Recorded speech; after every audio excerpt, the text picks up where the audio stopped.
The knock wasn't loud. It was the silence afterward that made it thunder.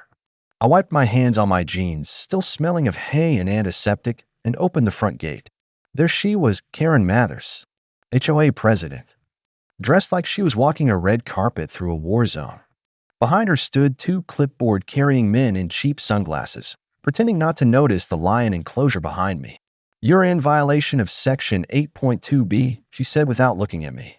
Unregistered livestock, non-compliant fencing, unauthorized structure expansion.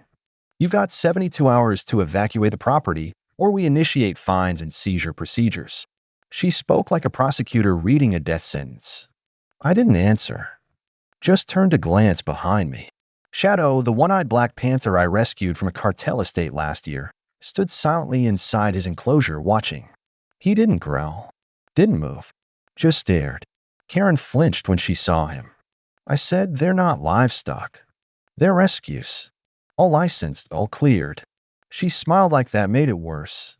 "You're not zoned for a zoo," she said. "Not in a residential community. You've been operating illegally. This land is governed." 3 years. 3 years she knew what I did here. 3 years she smiled at me in meetings and pretended to support community enrichment. 3 years, and now this. The two men with her stepped forward and started taking photos of the enclosures. Karen didn't stop them.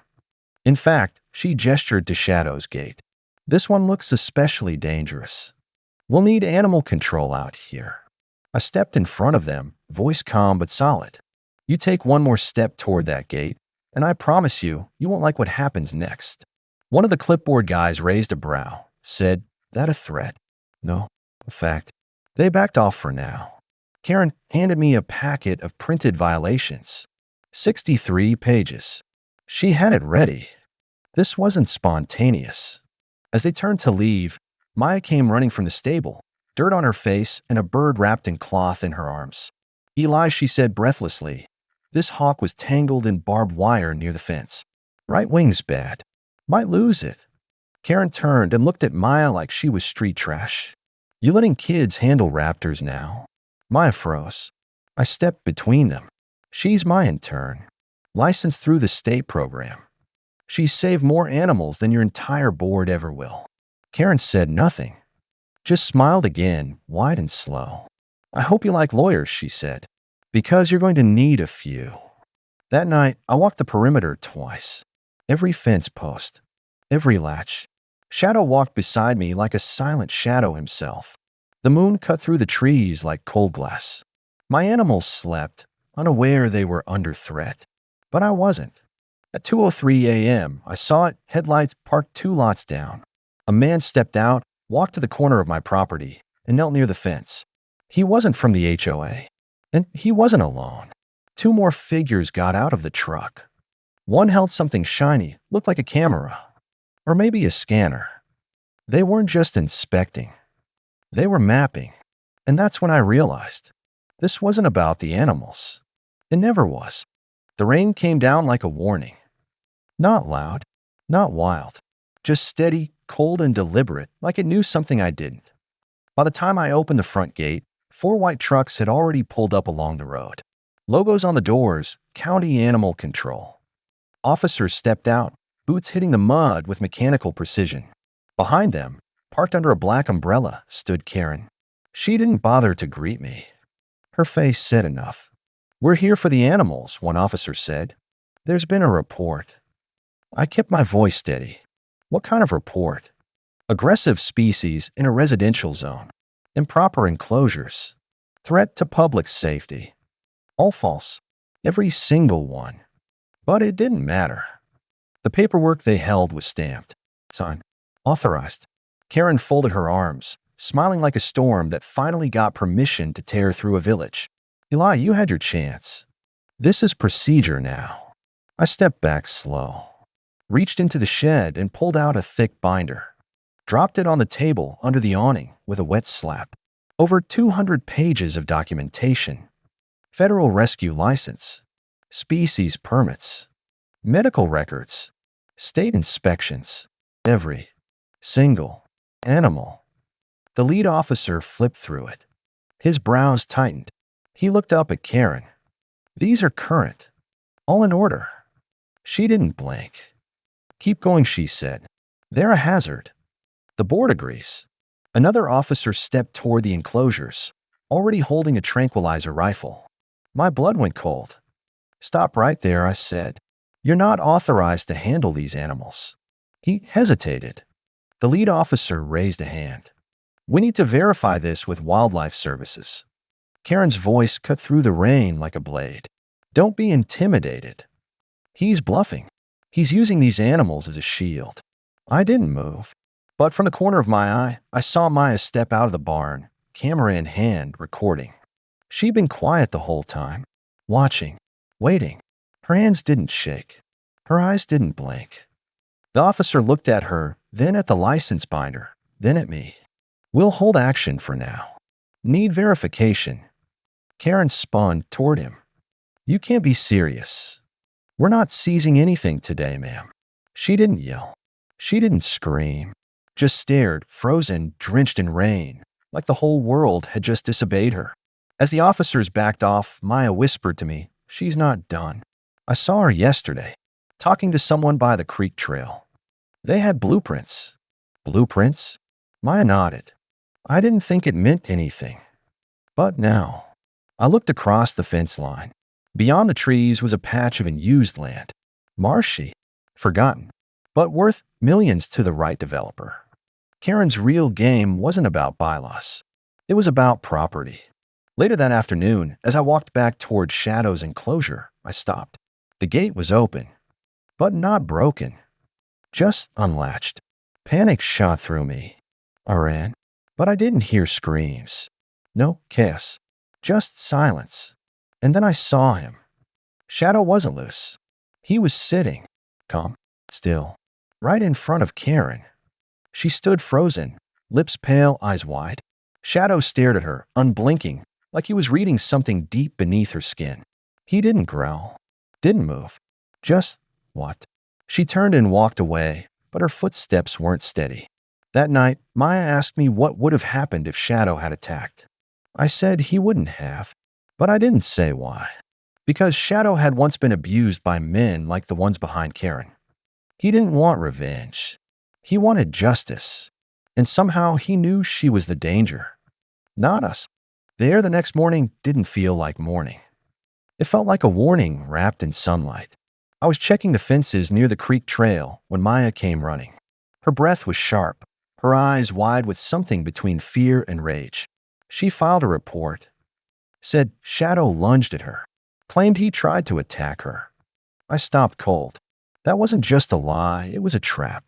The report came with photos. Blurry. Stayed. A close-up of Shadow mid-yawn, twisted to look like a snarl. A shallow scrape on Karen's arm she probably gave herself with a gardening tool. But the paperwork was official, and within an hour, a sheriff's deputy showed up with 2 officers from animal control again. They came with a sedative gun. We've got orders to seize the Black Panther, one said, flipping through the file. It's now classified as a danger to the public. Shadow stood behind me, watching from his enclosure. Calm, silent. This is false, I said. I have camera footage. He didn't leave the enclosure. There was no incident. They didn't listen. One of them raised the gun. But before he could fire, Maya stepped forward and held up her phone. I recorded the entire thing. From the moment she walked up to him. He never touched her. Never moved. Just watched her. She played the video. Karen on camera. Walking toward Shadow's pen. No fear. No sudden movements. Just her talking to someone off screen. She got close, too close, then turned, smiled, and scratched her own arm against the gate latch. The officer stared. The deputy looked at Karen's report, then back at Maya's phone. He turned to the animal control officer. Stand down. Karen wasn't there to see it. But I knew it would reach her. And just like that, her lie collapsed. But not her war. That night, Maya was feeding the foxes when she found something near the south fence. Body. Small. Still. It was Finn. The red fox she raised from a kit. His mouth was foaming. Next to him lay a piece of raw meat, soaked in something black and chemical. She screamed. I ran and dropped to my knees. The smell hit first, sweet, Metallic wrong. Poison. Not meant for a fox. Meant for something bigger. Shadow. Maya was shaking so hard she couldn't speak. I carried Finn's body to the med barn, but it was too late. He was already cold. She sat on the floor for an hour, her arms wrapped around her knees, whispering his name. We buried him by the east tree line, under the same oak where she first fed him by hand. That night, I reviewed the security footage. At 3:14 a.m., two men approached the fence. One wore a hoodie with the HOA emblem. The other held a bag. They didn't hesitate. They threw the meat over the fence, then laughed as they walked back to a waiting truck. The license plate was blurred, but the voice was clear. That panther's next. They wanted Shadow dead. I burned the footage to a drive, made 3 copies, and locked them in separate places. Maya wanted to go to the police. I told her we'd do better. We'd go to court. Karen had played her last card. Now it was my turn. As I locked Shadow's gate for the night, he turned and looked at me. Not afraid. Not wild. Just waiting. He knew the storm wasn't over. But neither was I. The courthouse smelled like paper and cold coffee. But what hit harder was the silence when Karen saw me walk in with a team of lawyers and a wildlife inspector by my side. She didn't flinch, just narrowed her eyes, as if still clinging to some invisible thread of control. She didn't know that the thread had already snapped. We filed a restraining order that morning. Against her. Against her board. Against any unauthorized contact with the animals or the property. The footage Maya recorded was sealed and locked. We had witnesses. We had state permits. We had documented threats, poison evidence, and a growing list of violations hers. She tried to smile, but it cracked. The judge didn't speak much, but when he did, it landed like thunder. Any tampering with protected wildlife or certified animal facilities is a felony. If this court finds you responsible for endangerment or falsified complaints, you'll be facing criminal charges. Karen blinked but didn't speak.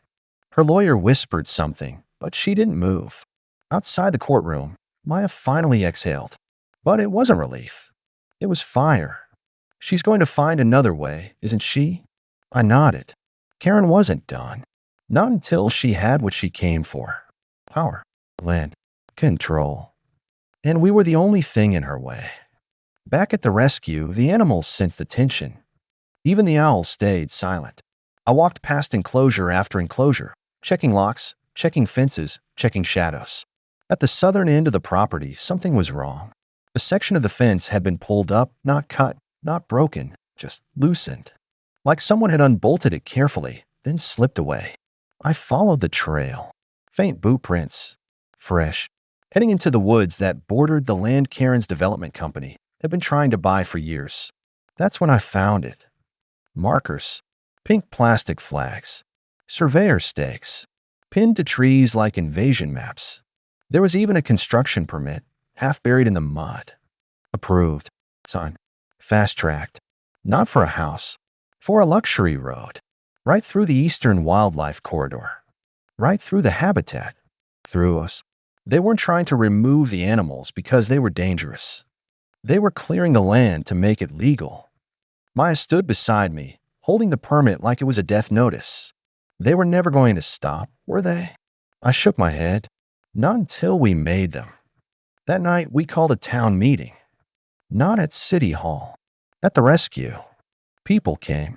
Dozens. Neighbors. Friends. Even strangers who followed our story online. We walked them through the rescue pens, showed them the injured wolves, the blind owl Maya had hand-fed for weeks, the jaguar who refused to look at humans unless Maya was near. And finally, we showed them Shadow. Silent, still, majestic.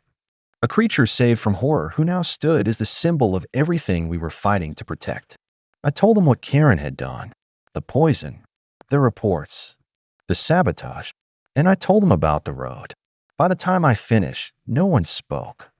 But their eyes did. Rage, resolve, defiance. And then one man stepped forward, a retired vet who lived down the road. You tell us what you need, Eli, and we'll be here. It wasn't just support. It was an army. Karen had the board. We had the people.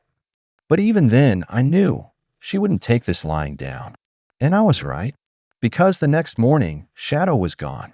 His gate wide open, blood on the latch. The scream tore through the air before sunrise.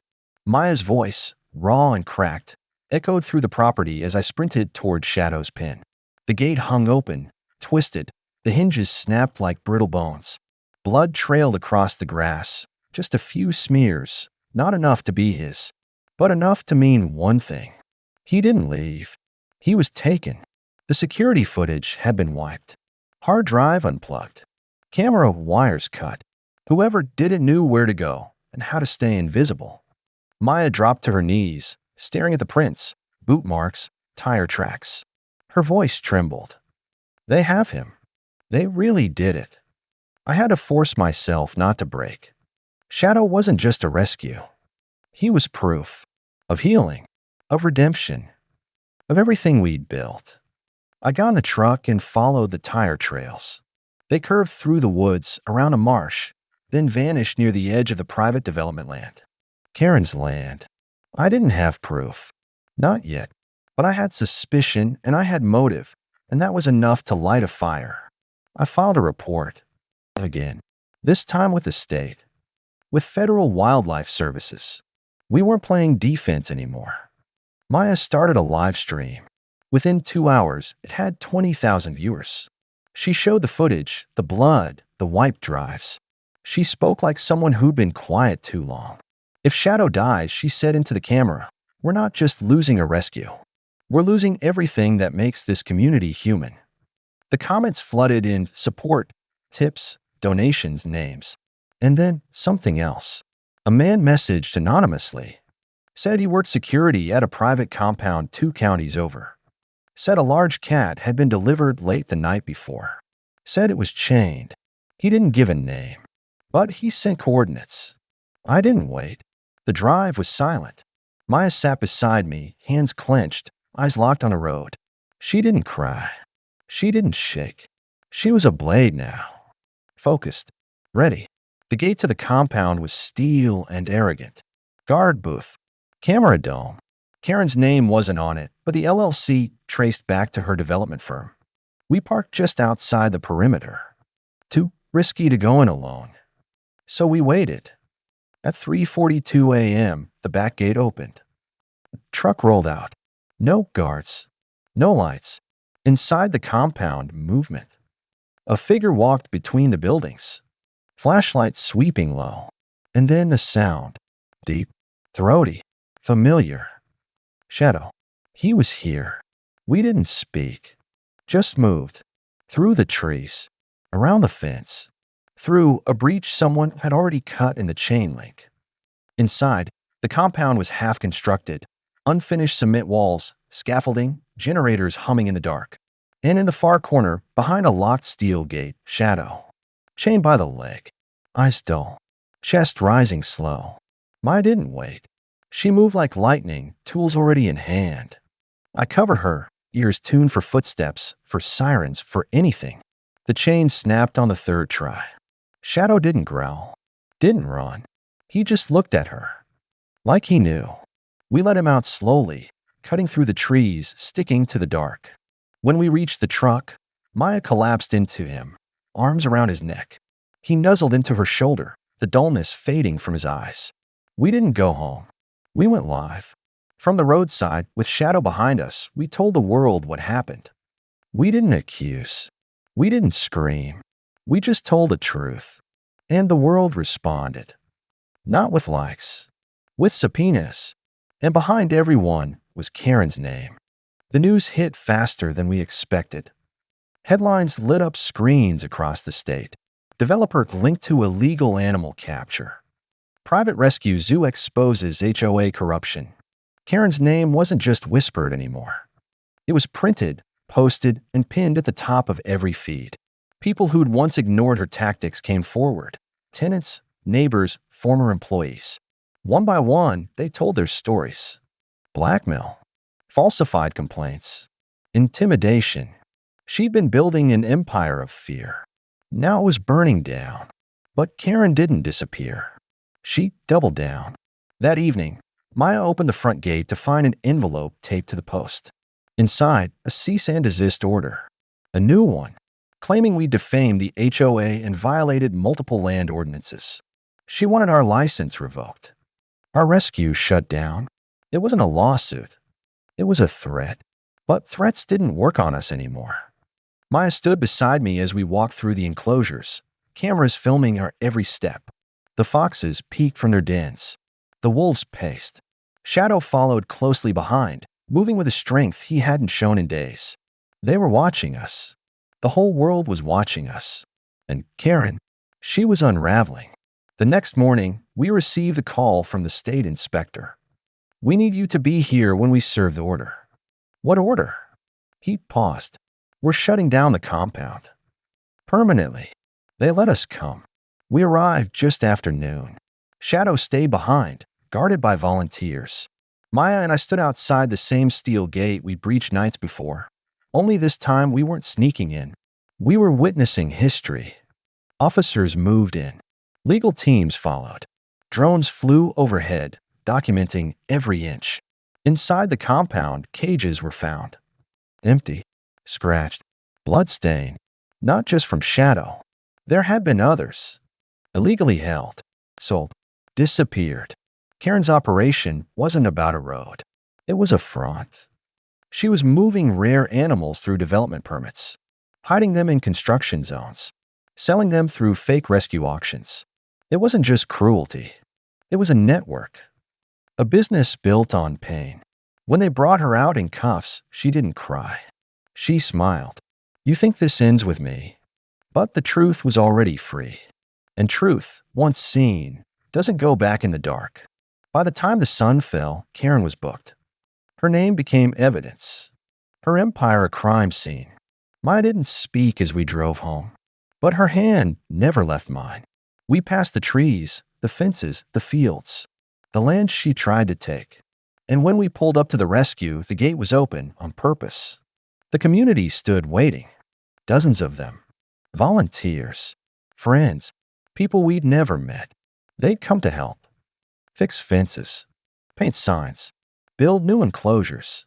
And standing at the center of it all, like a silent guardian, was Shadow.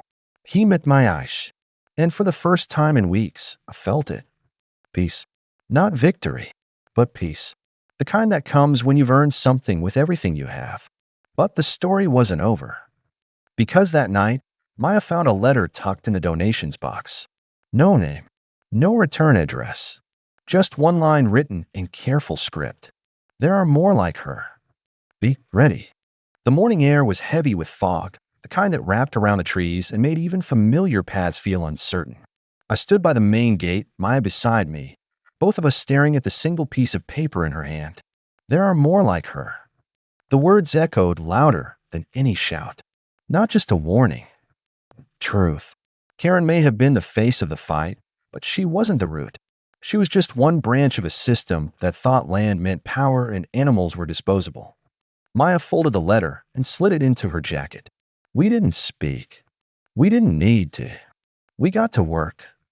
Over the next week, the rescue transformed. Not just physically, though fences were rebuilt, shelters reinforced, and new cameras installed, but spiritually. There was unity now. Strength. Families brought their kids to volunteer. Local high schoolers painted murals of the animals.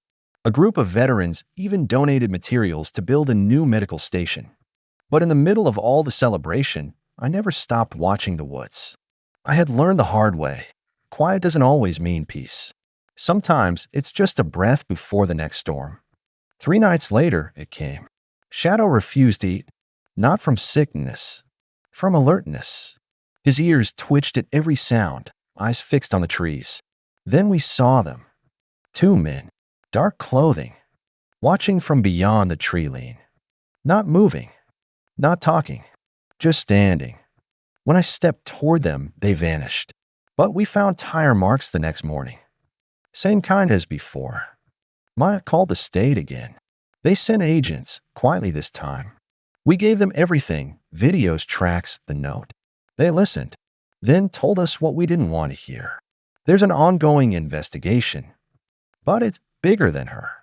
It's across state lines. They couldn't say more. but they promised backup. That night, Maya sat with the birds while I made rounds. When I reached the back enclosure, I found something new. A symbol carved into a tree. Not paint, not chalk. A blade had carved it deep. We weren't just targets. We were marked. But fear wasn't enough to make us run. The next morning, we held a live stream. Maya and I side by side. Behind us, shadow. Calm. Present. We told the world everything. Karen was gone, but others were watching. And we wouldn't stop.